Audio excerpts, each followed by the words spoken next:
Okay, I guess सभी आ गए हैं, करते हैं शुरू। काफी टाइम हो गया है। देखो, लास्ट क्लास में क्या किया था हमने हमने अपनी परचेजिंग पावर पैरिटी जो थ्योरी थी, यानी कि जो आपकी विनिमय दर विनिमय दर को निर्धारित करने की जो हमने क्रय शक्ति समता सिद्धांत था, यानी कि परचेजिंग पावर पैरिटी, वो हमने शुरू किया था। ठीक है, अब आगे ही उसको कंटिन्यू करते हैं। उस दिन हमने देखो इसका दो वर्जन्स इसके में हमने उस दिन बात की थी कि इसके दो वर्जन्स हैं, यानी कि एक तो आपका था कि एब्सोल्यूट वर्जन यानी कि निरपेक्ष व्याख्या, और एक था इसका रिलेटिव वर्जन यानी कि आपका सापेक्ष व्याख्या। बेसिकली जो एब्सोल्यूट वर्जन में क्या बता रहे थे, एब्सोल्यूट वर्जन में ये बताया गया था कि रेट ऑफ एक्सचेंज कैसे डिसाइड होगी, यही बताया था, है ना। और जो आपका रिलेटिव मेजर्स है उसमें ये बताया था कि अगर आपका रेट ऑफ एक्सचेंज में यानी कि आपके विनिमय दर में कोई परिवर्तन आता है तो उसको आप कैसे मापते हो। ठीक है, आज उस दिन हमने पढ़ लिया था एब्सोल्यूट वर्जन, निरपेक्ष अपना पढ़ लिया था हमने। दोबारा से अगर किसी को ध्यान ना हो तो बता, आपको थोड़ा सा रिवाइज करा देते हैं। एक सेकंड गलत हो गया।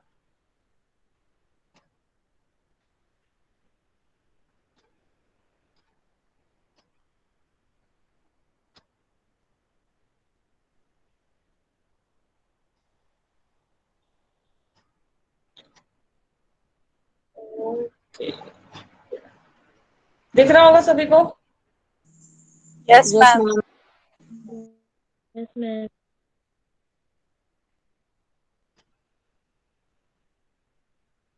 तो देखो, उस दिन हमने यही बात की थी, यहाँ से शुरू किया था हमने कि आपका जो परचेसिंग पावर पैरिटी किसने दिया था, पहले तो ये याद करो। दिए तो बहुत सारे थे, लेकिन उसको फेमस करा था वो किसने किया था, गुस्ताव कैसल ने किया था। ठीक है, इसके लिए हमने कैसे बताया था कि परचेसिंग पावर पैरिटी में आप कैसे बताओगे, एक्सचेंज रेट को कैसे डिसाइड करते हो, कि जो दो कंट्री की जो करेंसीज हैं उनका क्या रेशो है। यही था ना, जो रेशो था उनके बीच में। यानी कि अगर हमने बात किया था, हमने एग्जांपल के तौर पे बात की थी कि अगर 1 क्विंटल गेहूं खरीदना है, 1 क्विंटल गेहूं का इंडिया में प्राइसेस अगर मान लो 25 रुपए है, और वहीं पे अगर आपको अमेरिका में $1 देना पड़ रहा है, तो इसका मतलब क्या हो गया कि आपका $1 इंडिया के 25 रुपए के बराबर हो गया। यही बात की थी, यानी कि इस केस में यानी कि परचेजिंग पावर पैरिटी में आप एक्सचेंजेस कैसे डिसाइड करते हो कि जो दो कंट्री आप लेके चल रहे हो एक्सचेंज रेट में, उनकी आपस में उनकी परचेजिंग पावर कैसी है। ठीक है, उनके जो करेंसीज है उनकी परचेजिंग पावर कैसी है, और उनको इक्वल रख के हमने अपनी एक्सचेंज डिसाइड की थी। ठीक है, जैसे कि हमने यहाँ पे बात की थी, आगे एब्सोल्यूट वर्जन में हमने यही बात की थी। फिर हमने और फर्दर एग्जांपल ये लिया था कि अगर 1 क्विंटल गेहूं का प्राइस इंडिया में 1350 रुपए और अमेरिका में अगर 30 रुपए है, $30 है, तो इसका मतलब क्या होगा, आपकी एक्सचेंज रेट क्या हो जाएगी कि $1 आपका 45 रुपीज के बराबर आ गया था उस दिन। ये बात हमने करी थी।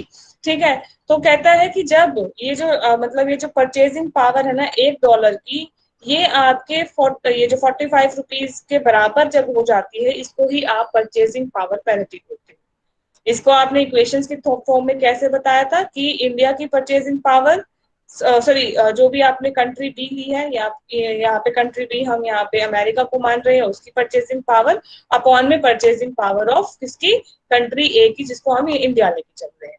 इसको फर्दर आगे आप एलोब्रेट करके बता सकते हो, परचेजिंग पावर कंट्री बी की कैसे निकालोगे आप, कि उसका जो प्राइस लेवल है कंट्री बी में, जो प्राइस लेवल है उसको क्वांटिटी से मल्टीप्लाई कर दो। ठीक है, ये उसकी कंट्री बी की परचेसिंग पावर आ जाती थी। और जब आप क्या करोगे, कंट्री ए की उसकी प्राइसेस को क्वांटिटी से मल्टीप्लाई करते हो, तो वो आपका आ जाएगा कंट्री ए की परचेसिंग पावर। जैसे इसने लेके दिखा रखा है, कंट्री बी का प्राइस कितना था, $30, क्वांटिटी थी 1 क्विंटल, मल्टीप्लाई कर दिया।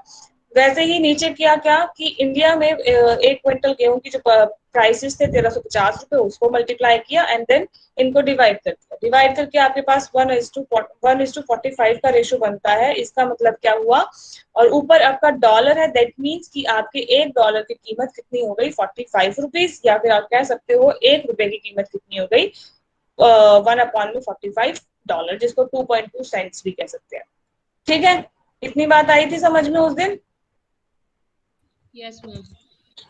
यही बताया था। उसके बाद इसमें आता है रिलेटिव वर्जन। रिलेटिव वर्जन यानी कि सापेक्ष व्याख्या। सापेक्ष व्याख्या क्या कहती है, देखो इसमें ये बोलती है कि अगर देखो दो कंट्री की परचेसिंग पावर कब चेंज होगी, सॉरी, अगर दो कंट्रीज के बीच में जो एक्सचेंज रेट है इस थ्योरी के अकॉर्डिंग कब चेंज होगा, जब अगर उनकी परचेसिंग पावर क्या हो जाए, चेंज हो जाए, है ना। तो क्या बोला रिलेटिव वर्जन में, आप क्या बताओगे कि जो प्रोफेसर गुस्ताव फैसल है उसने उन्होंने ये कहा कि एक कंट्री के एक्सचेंज रेट में तब चेंज आएगा अगर उनके परचेसिंग पावर में चेंज आए तो। ठीक है, यानी कि अगर ये कह रहे हैं, ये इनका कहना है कि अगर एक कंट्री का प्राइस लेवल दूसरे कंट्री के प्राइस लेवल से ज्यादा चेंज आ जाता है, उसमें ज्यादा चेंज आता है, तो करेंसी की वैल्यू ऑब्वियसली बात है फॉल तो होगी।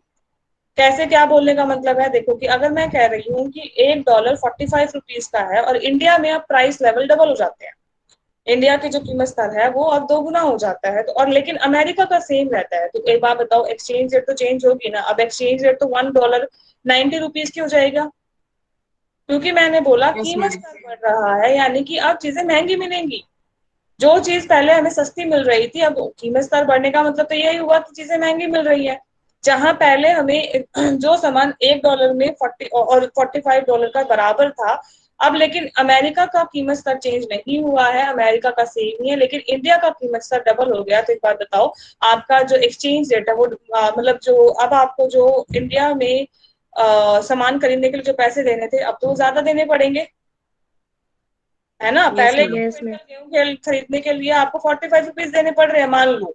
ठीक है, अब मैं बोल रही हूँ कीमत का डबल हो गया, तो उसी बात है 45 का डबल हो जाएगा, है ना। तो हाँ जी इसीलिए मैम। बोल रही हूँ उन्होंने कि जो एक्सचेंज रेट है वो क्या होगा आपका, डबल, सॉरी, एक्सचेंज रेट में चेंजेस आएंगे अगर किसी कंट्रीज की परचेसिंग पावर में चेंज आता है तो। अब इन्होंने एक और एग्जांपल के थ्रू बता रखा है कि देखो एक्सचेंज रेट था इंडिया और अमेरिका में 1981 में कितना था, $10 और $10 1 रुपीज का था। ठीक है, इसमें आपकी हिंदी वालों की बुक में थोड़ा और बाद का साल ले रखा है, 2004 ले रखा है, बाकी चीजें सारी सेम ले रखी है, बस ईयर्स ही चेंज कर रखे हैं। ठीक है, क्योंकि बुक थोड़ी पुरानी है इसीलिए इसमें ईयर्स अलग आए हुए हैं, कंफ्यूज मत होना। अब ये कह रहा है कि 1981 में आपका जो इंडिया का जो रुपीज था, यानी कि जो आपका $1 10 रुपए के बराबर था, यानी कि आपका ₹1 $0.10 के बराबर हो जाएगा, है ना। और उस टाइम पे दोनों कंट्रीज का प्राइस इंडेक्स ₹100 चल रहा है, सॉरी ₹100 नहीं, प्राइस इंडेक्स 100 चल रहा है, नॉट रुपीज। प्राइस इंडेक्स कभी भी ₹100 वगैरह में नहीं होते हैं, इट्स यूनिटलेस। ये इसमें कोई यूनिट नहीं होती है इंडेक्स नंबर में, इंडेक्स नंबर एक यूनिटलेस आपकी क्वांटिटी होती है। ठीक है, तो प्राइस इंडेक्स आपके दोनों ही कंट्री का उस टाइम पे 100 चल रहा था, यानी कि जो 1981 को अगर आप बेस ईयर लेके चल रहे हो तो बेस ईयर का प्राइस इंडेक्स 100 है।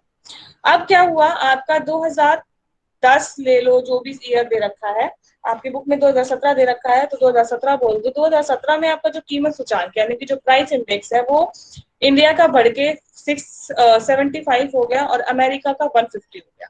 बेस ईयर का प्राइस इंडेक्स दोनों का बराबर है 100, बट अब जब आपका 2017 का प्राइस इंडेक्स बढ़ के कितना हो गया, कीमत सूचांक इंडिया का 675 हो गया और आपका ये जो अमेरिका है उसका 150 हो गया।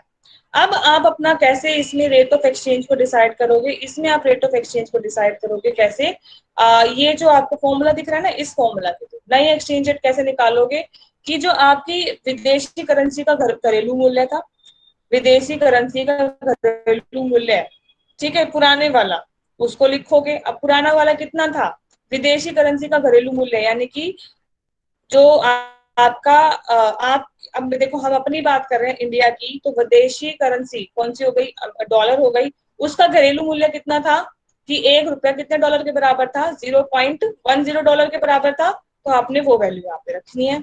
ठीक है, इनटू में foreign price index, foreign price index कब का रखना है, अभी वाला रखना, जो अभी करंट में चल रहा है वो वाला रखोगे। वो कितना हो गया आपका, ₹150। और डोमेस्टिक प्राइस इंडेक्स कितना था आपका, यानी कि आपका जो घरेलू का कीमत सूचांक कितना था, 675, ये आपके पास आ गया 1:45 आएगा। इसको काट के देखोगे तो 1:45 का रेशियो आ जाएगा।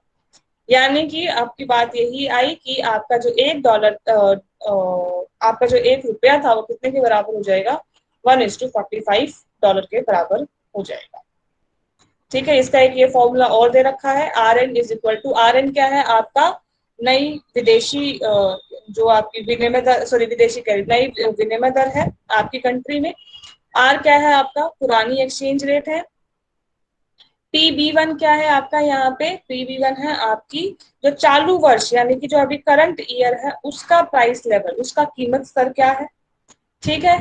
PA1 क्या है, PA1 क्या है यहाँ पे आपका करंट ईयर का मैम।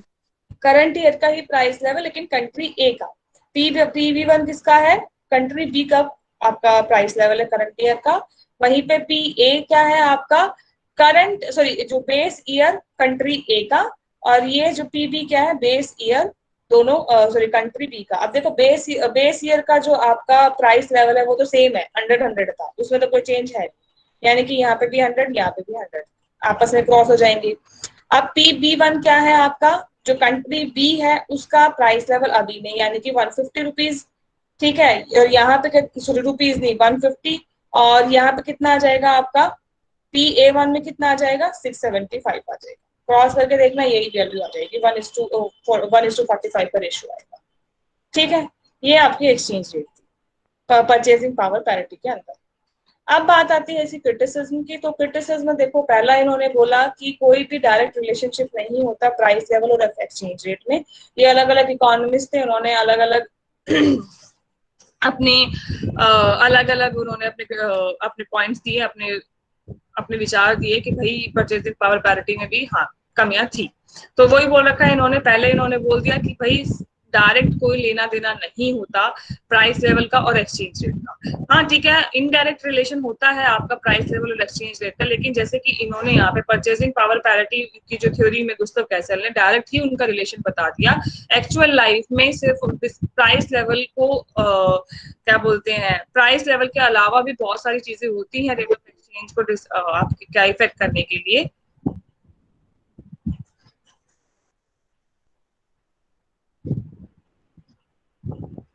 ठीक है। जैसे कि कैपिटल फ्लो है, स्पेकुलेशन होता है, स्पेकुलेशन को जो सट्टा बोलते हैं हम।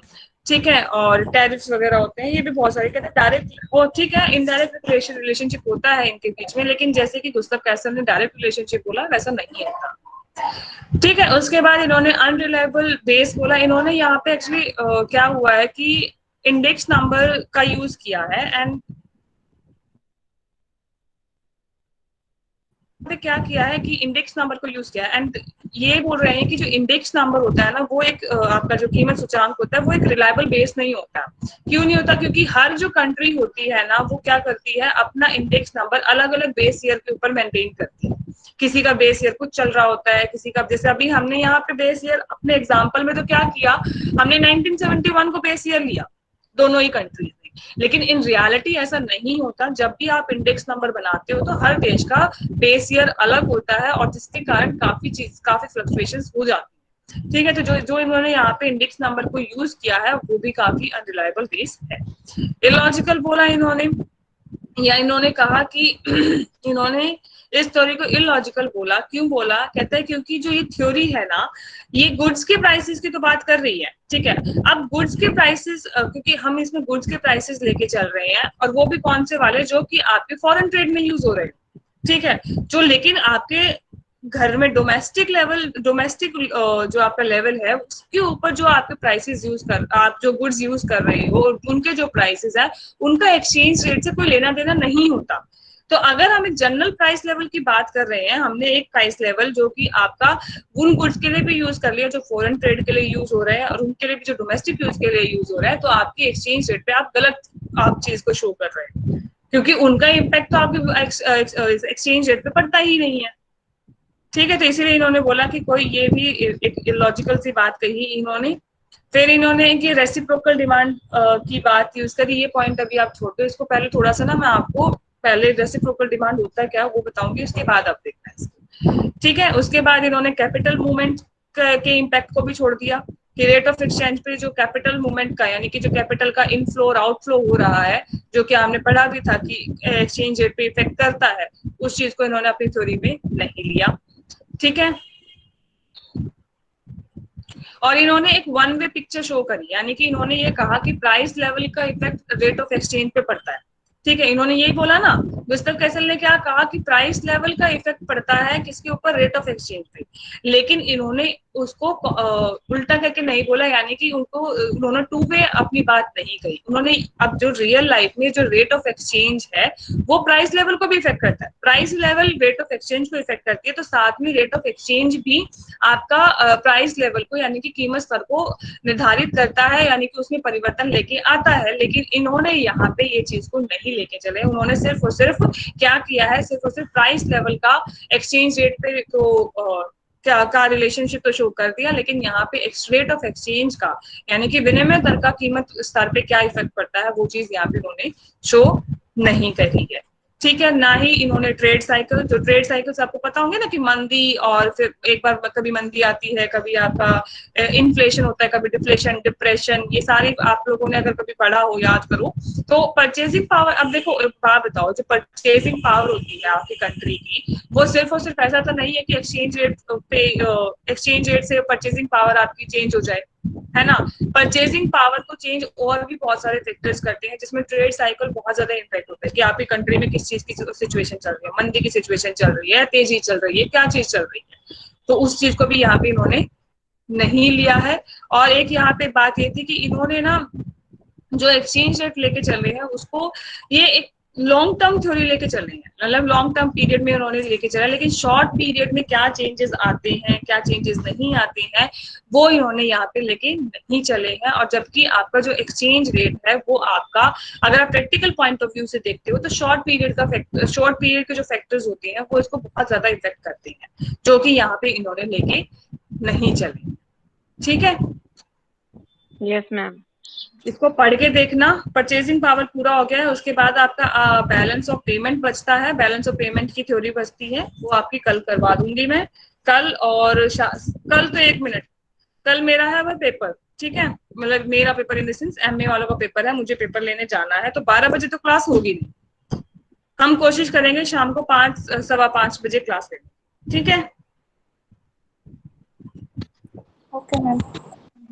कि 12 बजे तो मैं फ्री हो ही नहीं पाऊंगी, 12 बजे तो वैसे भी मैं पेपर लेके खत्म होंगी, तो एक तो मुझे बज ही जाएगा उस चीज में। तो 12 बजे वाली क्लास तो 12 बजे तो कल हो नहीं पाएगी, हम कोशिश करेंगे 5:15 बजे क्लास लेने की, ठीक है। अगर हो पाया तो हम 5:15 बजे कल क्लास लेंगे, ठीक है। Okay ma'am. Yes ma'am. बड़े शांत सब हो, क्या बात, बहुत ज्यादा चुप चुप हो रखे हो आप सभी।